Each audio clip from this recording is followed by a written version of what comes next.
포드의 하프타임이라고 하는 이 책에 의하면은 스포츠 경기에서는 이 전반전과 후반전 사이에 하프타임이 있듯이 우리 인생에도 인생의 전반전과 인생의 후반전 사이에 인생의 하프타임이 있다고 그랬습니다. 이 하프타임은 단지 이제 쉬는 차원의 그런 시간이 아니라 전술과 작전을 다시 재조정하고 모든 것들을 새롭게 가다듬는 그런 중요한 시간이 하프타임이라고 하는 거예요. 그래서 어떻게 하프타임을 보내느냐에 따라서 경기의 결과가 전혀 달라질 수도 있다는 것입니다. 그런데 이 하프타임이라고 하는 이 책은 밥 버퍼드의 인생의 경험에서 이 책이 탄생이 됐어요. 이분은 미국의 케이블 TV 또 리더십 네트워크 그 회장으로서 아주 성공적인 그런 인생의 가도를 달리던 분입니다. 근데 어느 날 20대 초반에 아들이 사고로 숨지게 됐습니다. 자식이 하나밖에 없었는데 이 아들이 죽으면서 오직 정상, 성공, 목표 달성만을 향해서 달려오던 인생관을 살던 밥 버퍼드에게 중요한 삶의 전환점을 갖게 됐습니다. 말할 수 없는 충격, 표현할 수 없는 그 슬픔 속에 이분은 예수님을 영접하고 제2의 인생을 살게 됐습니다. 본 자신이 인생의 하프타임을 갖게 된 거예요. 전반적에는 인생의 목표를 위해서, 성공을 위해서 달려온 인생이었다면 하프타임을 지난 다음에는 삶의 목적과 삶의 가치를 위해서 사는 인생으로 바뀌어졌습니다. 인생의 전반기에는 쌓고 축적하는 나를 위한 인생이었다면 삶의 하프타임을 지난 다음에는 남을 섬기고 베풀어 돕는 가치 있고 사명 있는 삶으로 완전히 바뀌었습니다. 그래서 바포드는 주님을 증거할 뿐만 아니라 자신의 삶을 통해서 섬기고 베풀고 세워주는 가치 있는 삶을 살아가는 인생이 됐습니다. 춘천에 가면은 유동부 치아바타라고 하는 그런 제과점이 있습니다. 빵집이죠. 이분은 이 오랜 동안 이 빵을 만들던 분이에요. 제과점을 해서 한때는 크게 성공도 했던 분인데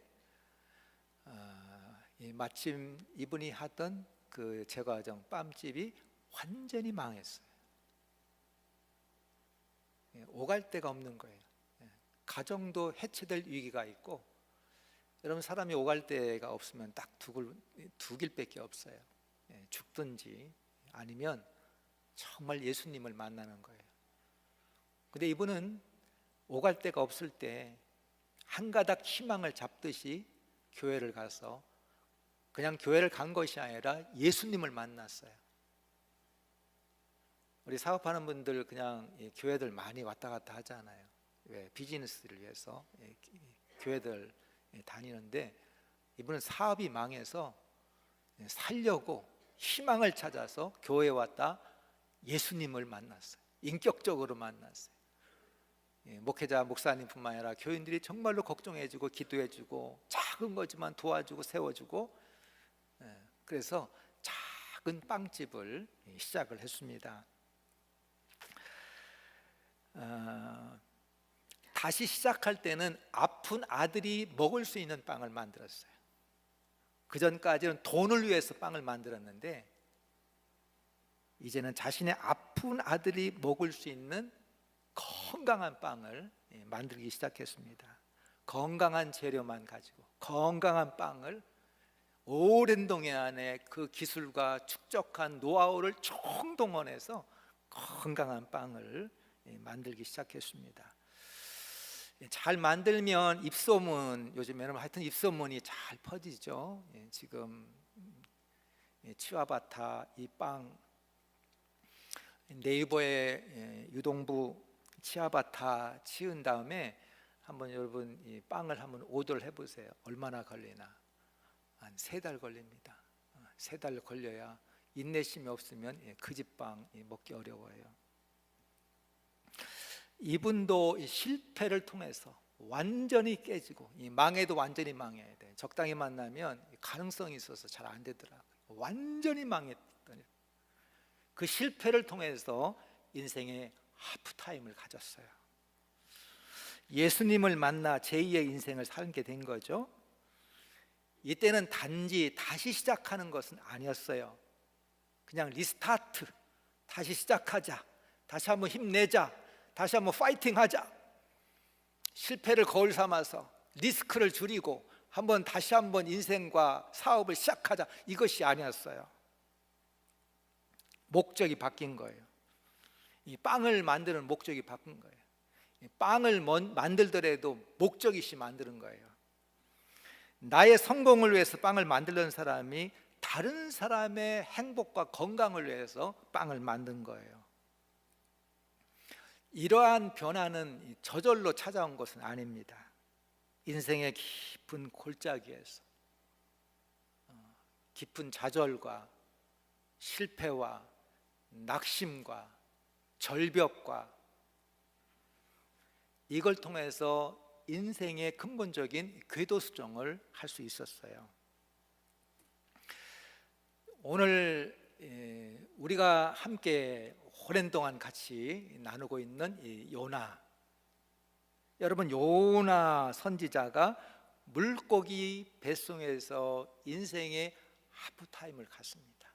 우리 고덕권 권사님은 이게 왜 빨리 안 지난 거냐 그러고, 이 다음 주에 설교할 지금 막 회개해야 된다고 막 기도로 먼저 이 설교를 해가지고, 제가 오늘 내가 그거 할 걸 그랬는데, 그건 다음 주에, 이제 회개는 다음 주에 하는데, 오늘 이 요나가 인생의 하프타임을 갖잖아요. 스월, 지옥까지 내려가는, 스월이라고 하는 것은 지옥입니다. 지옥까지 내려갔던 요나가 그곳에서 다시 돌이키잖아요. 이 요나 같은 사람은 스올에 내려가지 않으면 돌이키지 않을 사람이에요. 하나님 다 아시는 것이지. 그래, 스올, 지옥에 내려갔더니 거기서 돌이키는 요나. 요나의 하프타임은 단지 쉬어가는 길이 아니라 인생의 궤도를 수정하는 시간이었습니다. 하나님을 도망해서 좌충우돌하던 이 요나가 다시 하나님의 인도하심을 따라 돌고 돌아서 사명의 길로 돌아오더라. 오늘 성경 본문의 여호와의 말씀이 두 번째로 요나에게 떨어졌어요. 우리 요나서 1장 1절 시작할 때하고 똑같습니다. 첫 번째, 요나에게 하나님 말씀이 두 번 임했죠. 1장 1절 또 3장 1절 똑같습니다. 첫 번째가 두 번째하고 똑같은 말씀이 요나에게 임했을 때에, 첫 번째는 하나님의 말씀을 따르지 아니하고 하나님의 얼굴을 피하여 도망갔지만, 오늘 본문에 보니까 요나가 하나님의 말씀을 따라 일어나 가서 복음을 선포하더라, 주님의 말씀을 선포하더라, 그렇게 되어 있어요. 우리 아이 달라졌어요.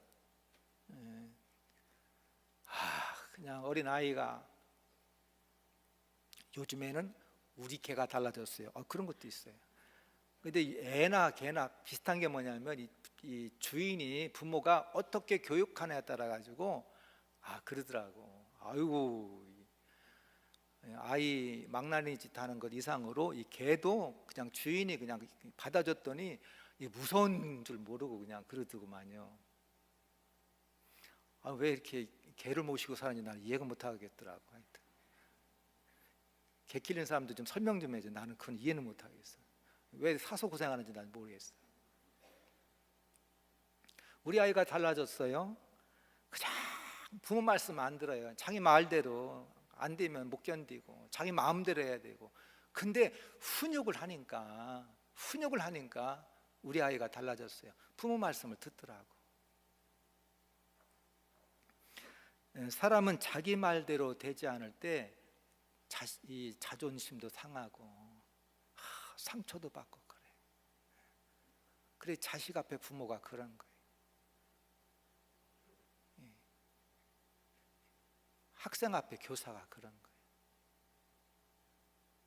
참 교직이 촉망받고 선망의 그런 직업이지만 본인은 그렇게 만족스럽지 않을 때가 많을 거예요. 요즘 아이들 말 안 듣지 않아. 선생님 말 우습게 여기지 않아. 얼마나 속이 상할까? 자존심이 상할까?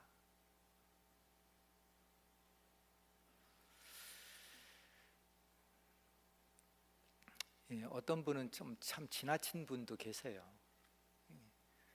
자신의 말이 법이고 자신의 말이 막 진리야.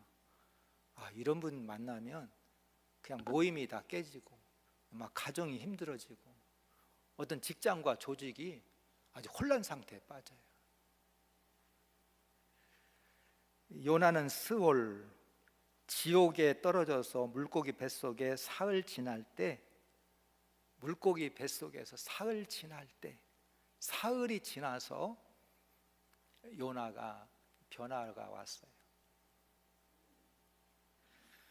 하나님의 말씀에 순종한 거죠. 하나님 앞에 불순종하던 요나가 하나님 앞에 순종하는 요나가 됐던 거예요. 이 구약 시대는 하나님께서 직접 이런 선지자들에게, 예언자들에게 이렇게 말씀을 주시지만 오늘 우리에게는 하나님의 말씀인 성경을 통해서 오늘 우리를 인도하셔요. 우리는 어떤 일을 결정할 때 하나님의 말씀을 따라 우리가 선택하고 결정할 수 있을 때 그 사람이 말씀의 사람, 하나님의 사람, 하나님의 종, 하나님과 함께하는, 하나님과 동행하는 이 성도라고 우리가 부를 수가 있어요. 그래, 우리는 무엇보다도 매일 말씀을 묵상하고 말씀을 읽고 연구하고 공부하고 다른 건 몰라도 말씀을 묵상하면서 기도해야 됩니다. 복 있는 사람은 악인의 꾀를 따르지 아니하고 죄인들의 길에 서지 아니하며 오만한 자의 자리에 앉지 않고 오직 여호와의 율법을 주야로 묵상하는 자로다. 복 있는 사람이 누군가? 악인의 꾀를 따르지 아니하고. 악인의 꾀, 우리 이거 악인의 꾀 하면은 이게 특정인이라고 생각해. 뭐 악인의 꾀가 뭐 특정하는 게 어디 있겠어요? 거기다가 자신의 꾀, 사람의 꾀 이렇게 넣어서 읽어야 된다고 생각해요. 악인의 꾀 하니까 이건 특별한 거라 생각하는데 그렇지 않아요. 복 있는 사람은 어떤 사람이냐? 자기의 꾀를 따르지 않는 거예요. 사람의 꾀를 따르지 아니하는 거예요. 또 죄인들의 길에 서지 아니하며, 뭐 죄인들만 걷는 길이 따로 있어요? 우리는 그렇게 생각해요. 죄인들만 걸어가는 전용 도로가 있는가 보다. 그런 길이 어디 있어요? 죄인들의 길에 서지 아니하며 사람들의 길에 서지 아니하며 자신의 길에 서지 아니하며, 이렇게 읽으면 마음이 나에게 와닿는 것이 전혀 달라요. 오직 여호와의 율법을 주야로 묵상하는 자로다. 피할 것이 있어요. 자신의 꾀를 피하고 자신의 길을 피하고 오만한 자를 피하고 대신에 오직 여호와의 말씀을 묵상하는 자가 복 있는 거죠. 우리 나중에 알잖아. 인생 다 깨지고 다 없어지고 패망하면 그때 깨닫는 거지. 이게 내가 하나님의 말씀을 따르지 아니하고 인간의 꾀를 따르고 사람의 꾀를 따랐지. 나중에 다 깨닫고 나서 되짚어봐서 후회하잖아요. 그래, 복 있는 사람이 누군가? 피할 걸 피하고 하나님의 말씀을 묵상하며 나가는 자가 복 있는 거예요. 내가 이것을 행하면 하나님이 기뻐하실까, 기뻐하지 않으실까? 내 생각과 사람의 생각 기준 삼지 아니하고 하나님의 말씀에 기준 삼아서 결정하고 결단하는 것, 이게 지혜죠. 다윗은 주의 말씀은 내 발의 등이요 내 길의 빛이라 그랬습니다. 깜깜한 밤에 등이 없고 빛이 없다면 우리 길을 갈 수 없습니다. 특히 요즘 운전하는 시대에는 불가능해요. 걸어갈 때는 좀 나을 수 있겠지만 지금 운전하는 시대에 길에 등이 없고 길에 빛이 없으면 우리 제대로 못 갑니다. 다윗의 신앙적 경험을 통해서 증거하고 있어요. 간증하고 있어요. 증언하고 있습니다. 다윗과 같은 믿음의 사람, 지혜의 사람이 신앙적인 경험과 신앙적인 체험을 통해서 고백하고 있잖아요. 우리 인생의 길을 바르게 잘 살아가는 방법은 딱 하나 있다는 거예요. 발의 등과 길의 빛이 되시는 하나님의 말씀을 따라가는 것 외에는 다른 길이 없다는 거예요. 근데 사람은 자신의 생각과 그 고집과 그 아집이 깨지기 전에는 하나님의 말씀을 따르기가 참 쉽지 않습니다. 하나님 말씀은 뒷전이고 내 생각이 먼저 앞서요. 내 계획이 급하고 사람의 기대와 사람의 요구에 흔들릴 수밖에 없잖아요. 하나님은 이러한 우리의 성정을 너무 잘 아시는 것 같아요. 하나님이 나를 인도할 때 막 한결같이 막 몰아가면 우리 숨막혀 죽을 것 같아. 어떤 때는 하나님이 나를 잡고서 그냥 꽉 잡고 계시다가도 어떤 때는 또 놔주시기도 하고 이렇게 보시고 기다려주시고 안 되다 싶으면 꽉 붙잡고 흔들기도 하고 그러면서 우리를 강압적으로 이끌지 아니하시며 우리를 바라보시고 기다려주시는 그 하나님,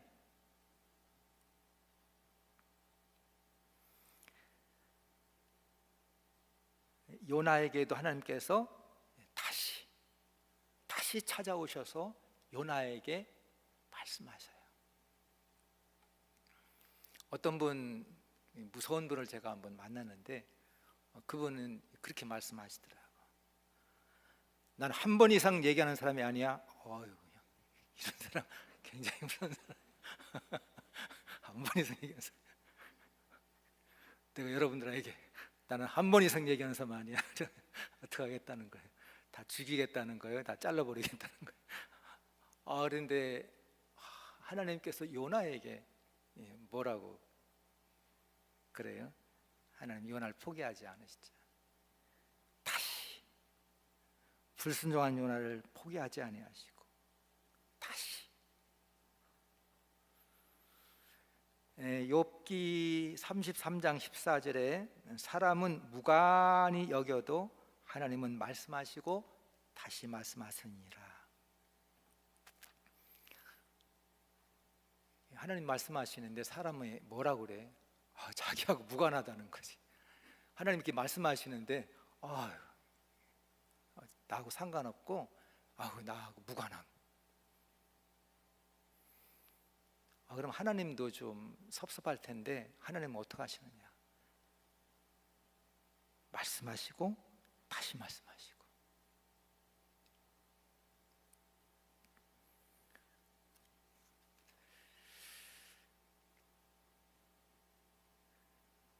하나님께서 요나에게 다시 말씀하시죠. 주어진 새로운 기회를 잃어버리지 아니하도록 이 요나가 그 찾아온 기회를 놓치지 않습니다. 이 출애굽기에 보면 하나님께서 모세에게 십계명을 이렇게 주시죠. 근데 첫 번째 십계명은 우상 숭배로 말미암아 첫 번째 그 돌파는 깨졌어요. 이 모세가 생각할 때 이 백성은 이 하나님의 이 소중한 계명 말씀을 받을 자격이 없다. 모세 스스로가 그 돌판을 깨뜨려 버렸어요. 그럼에도 하나님은 그 백성을 포기하지 아니하시고 새 돌판에 하나님의 계명을 새겨 주셨어요. 우리가 갖고 있는 이 말씀은 두 번째 새겨 주신 말씀이에요. 다시 예수님을 그토록 사랑했던 이 베드로 이 사도 제자도 예수님을 3번 부인하잖아요. 3번이라고 하는 것은 완전이에요. 그래도 불구하고 예수님께서 베드로를 버리셨나요? 버리지 않았어요. 부활하신 예수님께서 베드로에게 오셔서 물어보잖아요. 요한의 아들 시몬아, 네가 나를 사랑하느냐? 요한의 아들 내가 나를 시몬아, 네가 나를 사랑하느냐? 내가 날 사랑하느냐? 제가 그런 줄 주께서 아시나이다. 다시 이들 모두 하나님의 부르심에 다시 일어섰던 사람들이에요. 우리들도 성경의 인물 못지않게 하나님을 실망시키고 불순종할 때가 많습니다. 그럼에도 하나님은 우리를 기다려주시고 다시 오셔서 우리를 부르시고 우리의 손을 잡아주시는 분이 우리 하나님이십니다. 저는 믿는 것이 있습니다. 성경에 보니까 또 저에게 보니까 하나님은 항상 저희들에게 최고의 것을 주시길 원해요. 이거는 변함이 없는 사실이고 진리 같아요. 저한테도 그렇고 하나님은 모든 자에게 최선의 아담과 하와뿐만 아니라 오늘 여러분에게 저에게까지 하나님은 항상 최선의 것을 주시고 최고의 것을 주시기를 원하시는데 우리 하나님을 신뢰하지 못하잖아요. 끝까지 신뢰하지 못하고 기다리지 못하고 순종하지 못하는 거예요. 하나님께서 우리에게 주시고자 하는 최고의 것을 받는 방법은 하나님을 신뢰하며 끝까지 신뢰하며 기다리며 순종할 때 하나님께서 우리에게 주시는 최고의 것들을 우리가 받아 누릴 수 있는 삶을 살아가는 거예요.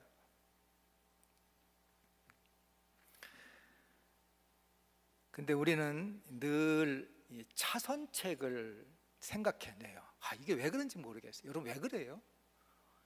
하나님은 우리에게 최고의 것을 주시려고 하는데 항상 우리는 플랜 B가 있어. 차선책을 택하려고 그래. 우리 하나님 앞에 올인하지 않아요. 항상 뭔가 자신이 갖고 있는 차선책 플랜 B를 가지고 그걸 따라 살아가는 거죠. 요나도 그랬어요. 하나님을 떠나서 플랜 B가 있었어. 하나님 없는 인생, 하나님 떠난 인생, 말씀 없는 인생, 사명을 버린 인생. 요나가 생각할 때 하나님은 요나로 하여금 최고의 것, 최선의 것. 여러분 선지자에게 최고의 것이 뭐가 있겠어요? 다른 게 뭐 있겠어요? 저에게 남은 인생 가운데 최고가 뭐 있겠어요? 내 삶 가운데 하나님께서 부르심으로 남김없이 후회 없이 하나님 앞에 마음껏 쓰임받는 것이 하나님 내게 주신 최고 것이지, 목사가 돈이 있으면 뭐 할 것이며 오래 살면 뭐 할 것이며. 연세가 많은 분은 그러지, 아직 덜 살아봤구나.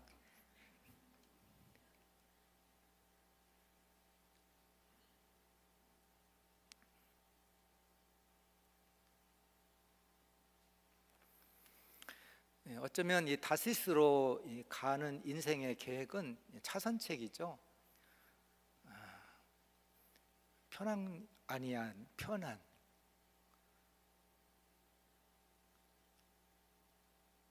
어떤 묶임에서 풀어지고 그런 갈등에서 자유함을 얻고 자유로운 영혼처럼 살 수도 있는 인생일 것 같아요.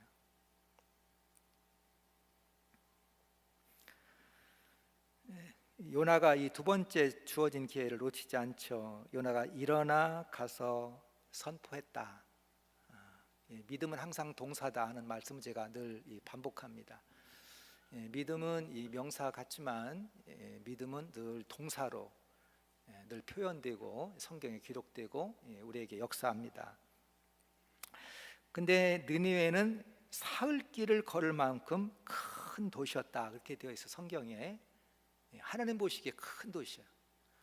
하나님이 보실 때 큰 도시는 큰 도시.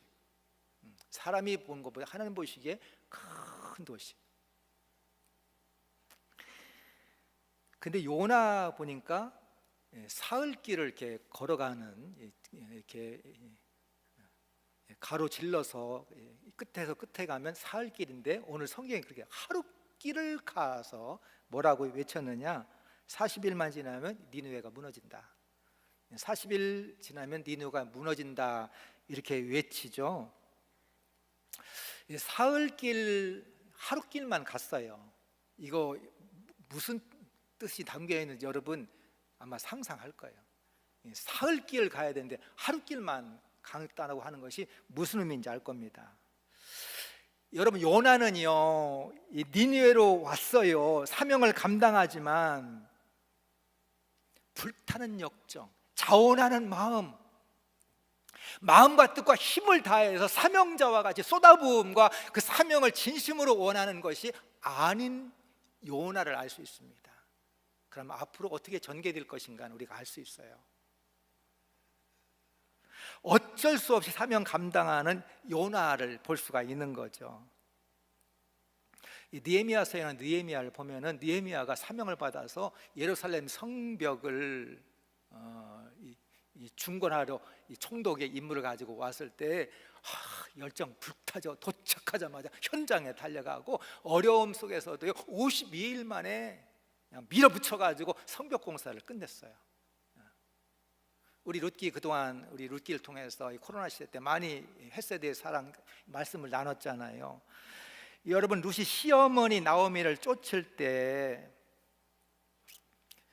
시어머니를 봉양하기 위해서 이 밭에 나가서 이삭을 주울 때 추수하는 일꾼들이 놀랄 정도로, 추수하는 일꾼들이, 동네 일꾼들이, 여러 여인들이 와가지고 이삭을 줍는데 그냥 줍는 것이 아니라 얼마나 열심히 주었으면은 그 일꾼들의 눈에 드러날 정도로 열심히 주었는가. 우리가 이 말씀을 통해서 은혜를 나눴어요.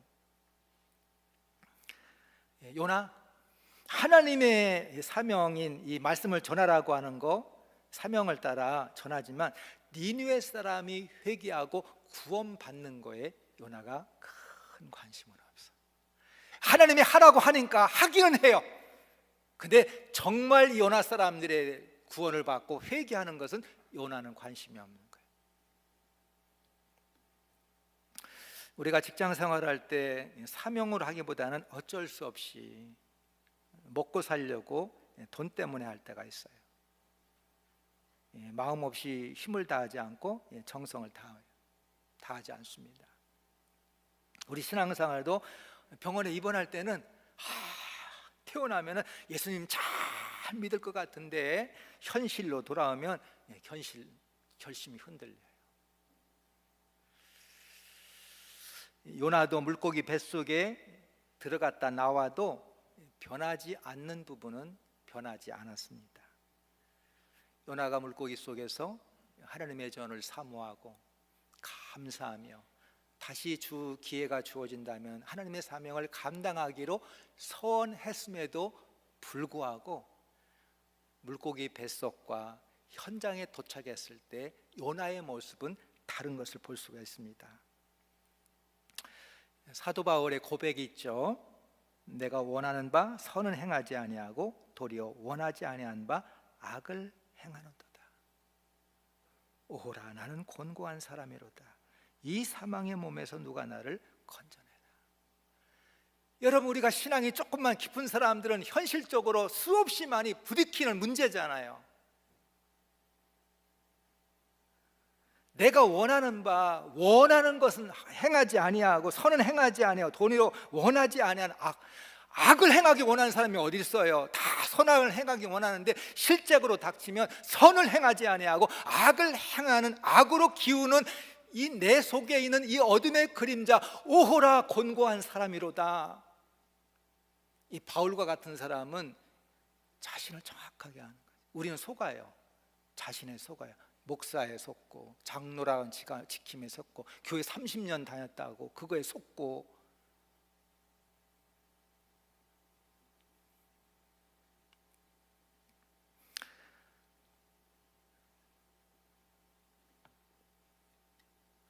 이 바울은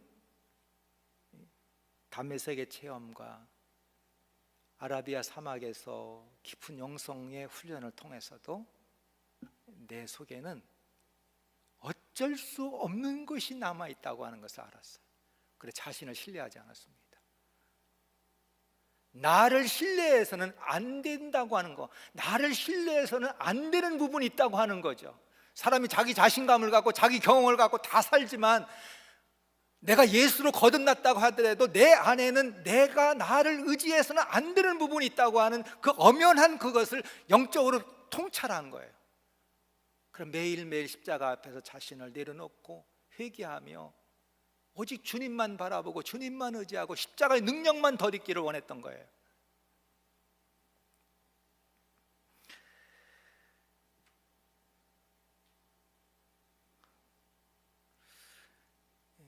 순종하는 것처럼 보이는데 순종하지 않는 그 무엇이 우리 가운데 있습니다.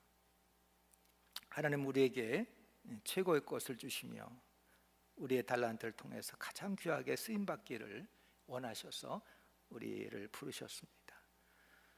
쉬운 길, 차선책, 피해가는 길이 아니라 하나님의 부르심에 순종할 때 나를 통해서 하나님은 최고의 것을 주시고 온전히 하나님을 우리 아름답게 쓰시는 그 하나님의 손길에 붙들려 쓰임받는 우리 모두가 될 수 있기를 소망하고 축원합니다.